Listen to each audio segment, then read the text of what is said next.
Hey guys, another epiphany that I wanted to share on this beautiful Sunday, February 11th, 2024. So, have you ever noticed that the majority of Blacksmith or Farrier tongs are symmetrical at the tips? And I guess there's a reason for that, but it dawned on me today. I had a pair of diamond clinchers when I was doing Farrier work, and this is what it looked like prior to my modification. So the first thing that I did was I cut off the barrel.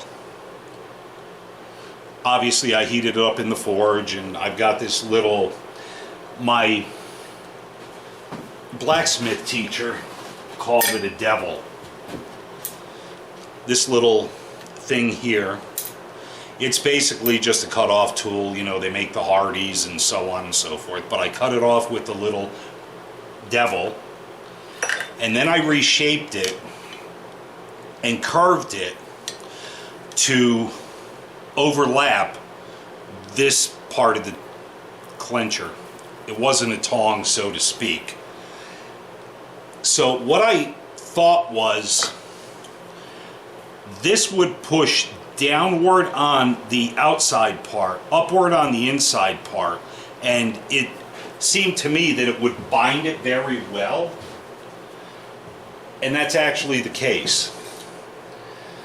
I'm not doing shoeing anymore.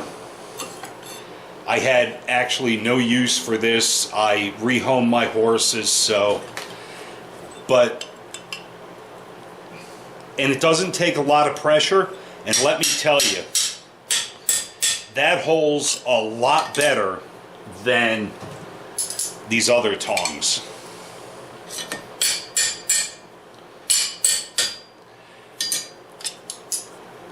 Super short video, again, trying to inspire people to do different things.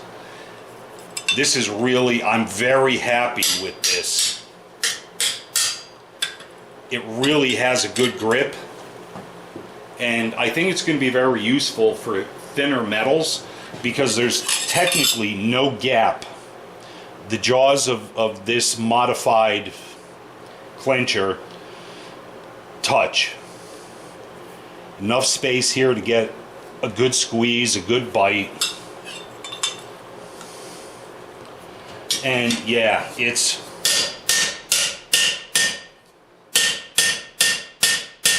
that doesn't move at all. This is super cool, and I'm very excited to be able to use this for my next project. I do a lot of barbecue roasting forks and things like that, and I'm gonna start making steak flippers and blah blah blah. But anyway, yeah,